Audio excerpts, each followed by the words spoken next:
স্মরণকালে ভয়াবহ বন্যা বিপর্যয় থেমে গেছে লক্ষ মানুষের জীবনের গতিপথ। তাই দুর্যোগ মোকাবেলায় এই ক্রান্তিকালে ত্রাণ সহায়তা এবং বাসস্থান নির্মাণের দীর্ঘমেয়াদী প্রকল্পে এশিয়ান পরিবারের ৩৫,০০০ কর্মকর্তা ও কর্মচারীদের অর্থ সহায়তায় এগিয়ে এসেছেন, যাদের মহৎ প্রচেষ্টায় এই আর্থিক সহায়তায় তৈরি হবে বন্যা পরবর্তী লড়াইয়ের নতুন এক গল্প।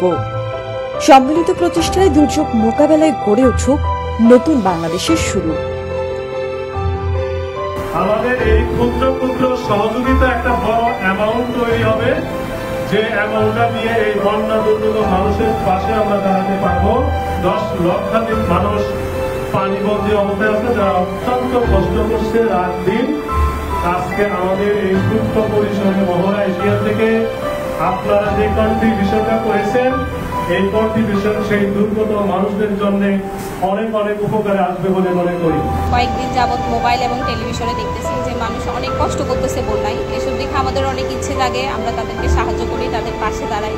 আমরা ধন্যবাদ জানাচ্ছি আমাদের স্যারকে, যারা আমাদেরকে এই সুযোগটা করে দিছে, এবং আমরা আল্লাহ পাকের কাছে দোয়া করি তারা যেন এই দ্রুত এই বিপদ থেকে উদ্ধার হতে পারে, এবং আমরা এটাতে সহযোগিতা করতে পেরে আমি অন্তর থেকে অনেক খুশি। দুর্যোগ চলছে, এটা নিয়ে আমরা সবাই খুব চিন্তিত ছিলাম। আমাদের শ্রমিকেরাও অনেক চিন্তিত ছিল। অ্যাজ এ ওয়েলফেয়ার অফিসার আমার সবসময় ওনাদের সাথে কথাবার্তা হয়। ওনারা সবাই খুব দেশের এই পরিস্থিতিতে বন্যার সময় অনেক চিন্তিত ছিল। এশিয়ান গ্রুপ থেকে আমরা বন্যা দুর্গতদের পাশে দাঁড়াতে পেরে আমরা আসলে সবাই খুব আনন্দিত।